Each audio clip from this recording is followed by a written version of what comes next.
Hey there, everybody. It's me, Lily Rose, the admin here at Encouragement Corner on Facebook.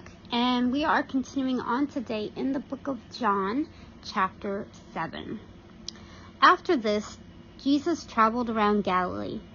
He wanted to stay out of Judea, where the Jewish leaders were plotting his death. But soon it was time for the Jewish festival of shelters. And Jesus' brothers said to him, "Leave here and go to Judea, where your followers can see your miracles. You can't become famous if you hide like this. If you can do such wonderful things, show yourself to the world." For even his brothers didn't believe in him.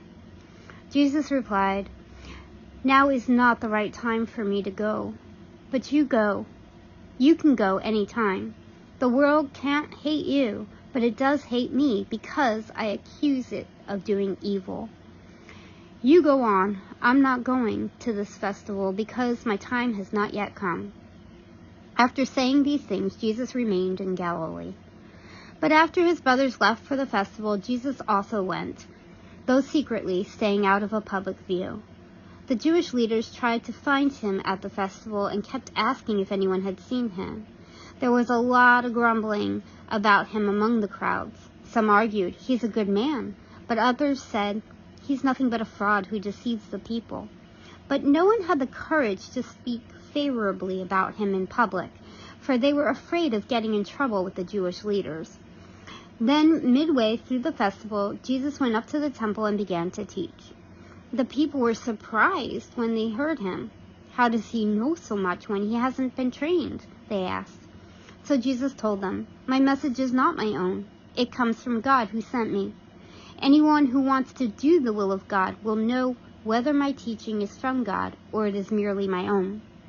Those who speak for themselves want glory only for themselves, but a person who seeks to honor the one who sent him speaks truth, no lies. Moses gave you the law, but none of you obey it. In fact, you're trying to kill me." The crowd replied, "You're demon-possessed. Who's trying to kill you?" Jesus replied, "I did one miracle on the Sabbath, and you are amazed. But you work on the Sabbath too. When you obey Moses' law of circumcision," actually this tradition of circumcision began with the patriarchs long before law of Moses. "For if the correct time for circumcising your son falls on the Sabbath, you go ahead and do it, so not to break the law of Moses. So why should you be angry with me for healing a man on the Sabbath? Look, beneath the surface, you can judge correctly." Some of the people who lived in Jerusalem started to ask each other, "Isn't this the man they are trying to kill? But here he is, speaking in public, and they say nothing to him. Could our leaders possibly believe he is the Messiah? But how could he be? For we know where this man comes from. When the Messiah comes, he will simply appear. No one will know where he came from." While Jesus was teaching in the temple, he called out, "Yes, you know me, and you know where I come from, but I'm not here on my own. The one who sent me is true, and you don't know him. But I know him, because I come from him, and he sent me to you." Then the leaders tried to arrest him, but no one laid a hand on him because his time had not yet come. Many among the crowds at the temple believed in him. "After all," they said, "would you expect the Messiah to do more miraculous signs than this man has done?" When the Pharisees heard that the crowds were whispering such things, they and the leading priests sent temple guards to arrest Jesus. But Jesus told them, "I will be with you only a little longer. Then I will return to the one who sent me. You will search for me, but not find me, and you cannot go where I am going." The Jewish leaders were puzzled by this statement. "Where is he planning to go?" they asked. "Is he thinking of leaving the country and going to the Jews in other lands? Maybe he will even teach the Greeks.